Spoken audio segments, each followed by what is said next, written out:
안녕하세요. 아동 심리치료사 및 임상심리사 지혜입니다. 요즘 코로나 단계가 점점 격상되고 있어서 정말 걱정이 많으실 텐데요. 저 역시도 대면 상담반, 비대면 줌으로 하는 상담반으로 진행하고 있습니다. 연말인데 코로나로 인해서 연말 분위기가 전혀 나지 않지만 건강 꼭 지키시고 따뜻하게 집에서 즐거운 연말 보내시길 바라겠습니다.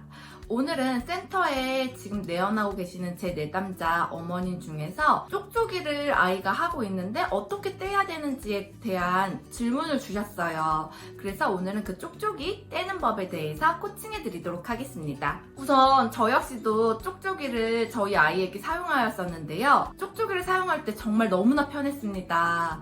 아이가 잠들 때 안아주거나 다른 행동을 해줄 필요 없이 쪽쪽이를 입에 쏙 물려주면 아이가 쪽쪽쪽쪽 빨다가 그냥 스르륵 잠이 들기도 하고, 자다가 쪽쪽이가 빠지면 본인이 찾아서 다시 쪽쪽이를 입에 물고 자면서 아이도 잠을 잘 잤고, 아이가 잠을 잘 자니 부모인 저희 역시 숙면을 취했던 기억이 나고, 이 숙면의 큰 1등 공신은 쪽쪽이라고 생각이 됩니다. 근데 이 쪽쪽이를 하다 보니까 처음에는 너무 편했지만 이제 나이가 들수록 쪽쪽이를 떼야 될 시기가 다가왔어요. 저희 아이는 18개월에 어린이집에 입소하였는데요. 그 당시 저희 어린이집 반 친구들 중에 저희 아이만 쪽쪽이를 하고 있다는 사실을 알게 되었습니다.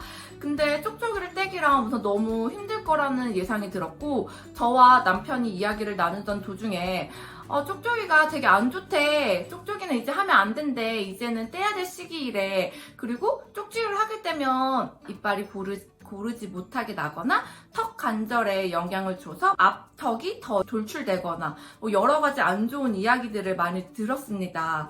하지만 저희 남편은 그냥 이빨 고르지 못하게 나면 우리 나중에 교정시켜주자. 쪽쪽이 떼는 건 너무 힘들 것 같아 라고 저희가 우스갯소리로 이야기를 하였는데요. 그만큼 저희도 쪽쪽이 떼는 거에 대한 두려움이 굉장히 컸습니다.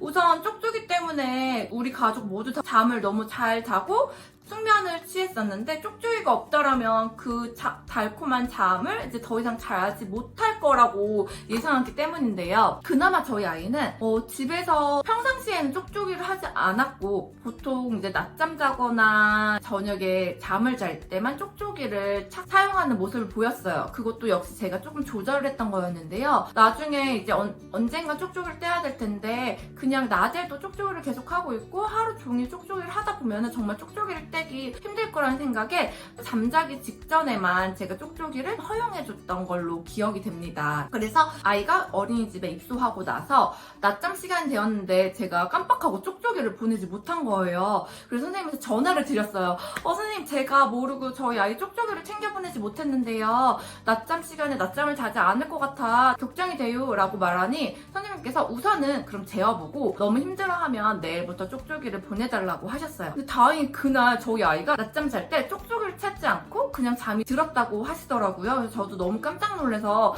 저희 아이는 항상 잘 때마다 쪽쪽이를 하는 친구인데 어떻게 그냥 잘 수 있었을까? 라는 생각을 했는데, 아마 낯선 환경에서 낯선 사람들이 있었기 때문에 조금 쪽쪽이에 대한 신경보다는 너무 주변이 이제 환경이 달라져서 미처 그것까지 생각을 못했던 것 같아요. 근데 낮잠 시간에는 쪽쪽이를 찾지 않았지만 집에 와서 저녁에 잠을 잘 때에는 쪽쪽이를 찾는 모습을 보였습니다. 그래서 선생님에게 말씀드렸어요. 저희 아이는 낮잠 시간에는 쪽쪽이를 안 해도 될 것 같은데 밤에는 꼭 해요 라고 말씀드리니까 선생님께서 이제는 쪽쪽이를 떼야 된다. 아이의 발달 상황에 이제 어려움을 줄 수도 있다 라고 이렇게 말씀을 하셨습니다. 물론 쪽쪽이로 인해서 안 좋은 영향이 있다는 거는 이 영상을 보시는 많은 부모님들도 알고 계실 거예요. 특히 이빨이 고르게 나지 못한다든지, 아니면 턱 관절에 어려움이 있어서 턱이 앞으로 돌출된다든지, 이렇게 외형상의 어려움이 있다라고 이제 많이들 알고 계실 텐데요. 우선 저는 어린이집 선생님과 이 대화를 통해서 발달상의 어려움을 줄 수도 있다라고 말씀하셔서 곰곰이 집에 와서 생각해 보았어요. 근데 그 이야기가 바로 저희가 프로이드의 발달 단계를 살펴보면 0에서 18개월까지는 저희가 구강기로서 아이의 모든 에너지, 힘이 이 앞에 입으로 집중되는 시기로 모든 입으로 물고 빨며 탐색하는 시기를 저희가 구강기라고 하는데요. 그 다음 단계로는 18개월부터 36개월까지는 저희가 항문기라고 이야기를 합니다. 아이가 입에 에너지가 집중되어 있어 입으로 모든 걸 탐색하던 친구들이 이제 항문으로 그 에너지가 집중되어 대소변을 가리는 행동을 보이게 됩니다. 저희 아이가 18개월이었는데요. 쪽쪽이를 계속 물고 있으면 계속 아이의 구강기 상태에 머물러 있지 않을까? 라는 생각을 하게 되었어요. 이거는 이빨이 고르지 못하다든지 아니면 턱 관절이 앞으로 나온다든 이런 외관상의 문제를 넘어서 우리 아이가 구강기에서 항문기로 넘어가야 되는 이 중요한 시점에 내가 어떻게 보면 부모의 편리함으로 쪽쪽이를 떼지 않고 아이에게 주는 거는 아이에게 어떻게 보면 발달 지연의 환경에 노출할 수도 있겠다라는 생각이 들어 그날 이후로 바로 쪽쪽이 떼기에 돌입하였습니다. 우선은 쪽쪽이 떼기란 너무너무 힘이 들었습니다. 저희는 그 당시 한 달 정도 고생을 했던 걸로 기억이 되는데요. 우선 쪽쪽이 떼기 방법에 대해서 설명해 드리겠습니다. 쪽쪽이를 떼기 전에 아이와 충분히 협의하셔야 합니다. 지담아, 우리 이제 쪽쪽이가 엄마한테 가야 되는데, 그래서 우리 이제 쪽쪽이 엄마한테 보내주자. 그래서 우리 내일 이제 쪽쪽이 엄마한테 보내줄 거야. 라고 그 전날, 쪽쪽이를 떼기 전날부터 아이와 3번 이상 협의를 하시는 거예요. 그런 다음 쪽쪽이를 가위로 잘라주시는 건데요. 제가 이 방법을 저희 내담자 어머님에게 설명을 해드렸더니 저희 내담자 어머니께서 쪽쪽이를 가로로 잘라주신 거예요. 그렇게 가로로 잘라주시는 게 아니고요. 쪽쪽이가 이렇게 있다면 쪽쪽이를 이렇게 세로로 이렇게 가위로 쫙 이렇게 잘라주시면 아이가 그거를 빨더라도 쪽쪽이의 느낌을 전혀 느낄 수가 없어요. 그래서 아이가 빨더라도 바로 뱉거든요. 저희 아이 같은 경우에도 제가 이렇게 가위로 여기를 잘라놓고 쪽쪽이가 집에 간대, 쪽쪽이도 엄마한테 갈 거야 라고 전날 충분히 이야기를 하고 이렇게 잘라진 쪽쪽이를 주니 바로 쪽쪽이를 뱉고 이상하다고 하더라고요. 그래서 이제 쪽쪽이가 집에 갈 때가 돼서 그래, 이제 지담이가 쪽쪽이를 너무 많이 빨아서 쪽쪽이 아팠나봐, 이제 쪽쪽이를 집에 보내주자 라고 하고 휴지통에다가 이제 버리면서 빠이빠이를 같이 하시는 거예요. 절대 이렇게 자르시면 안 되고요. 이렇게 세로로 잘라주셔야 됩니다. 근데 이렇게만 하면 바로 아이가 쪽쪽이를 뗄 거라고 생각했는데 아니었습니다. 그날 밤부터 정말로 너무나 힘이 들었는데요. 저희가 18개월, 19개월 때 이 쪽쪽이를 뗐었는데요. 막 태어난 신생아로 돌아간 느낌을 받았습니다. 거의 한 달 내내 자다가 계속 울고 새벽에 이제 깨서 달래서 또 재우고, 또 아이는 자다가 깨서 쪽쪽이를 찾고 쪽쪽이가 없으니 또 울고, 그럼 또 저와 남편은 돌아가면서 아이를 안고 달래면서 또 재우고, 이거를 거의 한 달 정도 하니까 정말 쪽쪽이를 뗄 수 있었어요. 그 한 달 동안 정말로 많은 고비가 있었는데요. 남편은 계속 그냥 우리 쪽쪽이 주자, 너무 힘들다, 저희가 둘 다 이제 맞벌이기 때문에 점점 날이 가면 갈수록 눈이 캥해져가지고 이제 쪽쪽이를 그냥 주는 게 어떻겠냐 남편이 계속 이야기했지만 저는 안 된다고. 우리가 지금 이렇게 3일 동안 고생을 했는데 지금 쪽쪽이를 줘버리면 우리 정말 지담이는 쪽쪽이를 뗄 수가 없어. 우리 조금만 더 고생하자라고 하고 절대 쪽쪽이를 주지 않았습니다. 만약에 이런 상황에서 쪽쪽이를 주었다면 그 다음번에 쪽쪽이를 뗄 땐 정말로 더 큰 어려움이 찾아오니 한번 쪽쪽이를 뗄 거라고 결심을 하시고 쪽쪽이 떼기를 돌입하셨다면 절대 쪽쪽이를 주시면 안 됩니다. 제 생각으로는 한 달 정도로 이제 좀 어려움이 있었는데요.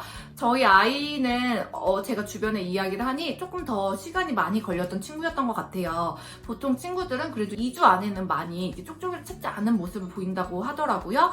그래서 우선은 먼저 첫 번째, 쪽쪽이를 되도록이면 아이가 정말로 원하는 시간에만 우선은 주시는 게 중요하고요.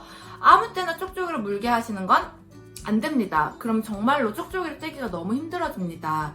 그래서 쪽쪽이를 꼭 아이가 정말로 필요한 시간에만 주기. 두 번째는 쪽쪽이 떼기에 돌입하셨더라면 아이에게 쪽쪽이 떼기 전날 3번 이상 협의하기. 쪽쪽이 이제 집에 간대, 쪽쪽이도 엄마 보고 싶대, 우리 이제 집에 보내주자 라고 약속을 받고요.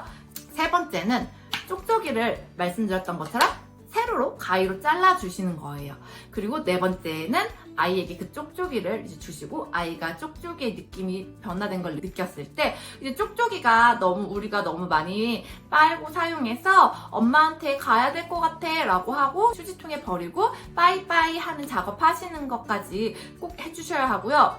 이 4가지의 앞에 선행 행동들을 꼭 해주시고 쪽쪽이 떼기에 돌입하셨더라면 절대로 포기하지 마시고 일관되게 쪽쪽이를 주지 않는 것.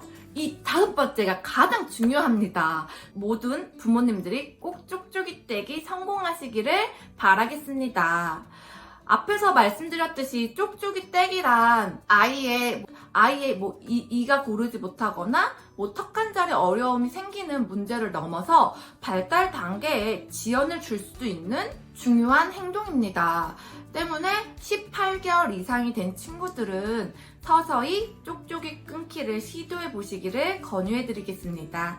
제 영상을 보시고 궁금한 부분 있으시면 댓글로 소통해 주시면 제가 댓글로 다 응답해 드리겠고요. 혹시라도 선생님 저는 이런 부분이 궁금한데 이런 부분은 선생님 채널 영상에 없는데요? 라고 댓글 주시면 제가 그 영상을 제작해서 올려드릴 테니까요. 댓글로 소통 많이 해주세요. 대한민국에서 육아하시는 모든 부모님들께서 행복해지시는 그날까지 육아코칭 GSM은 응원하겠습니다.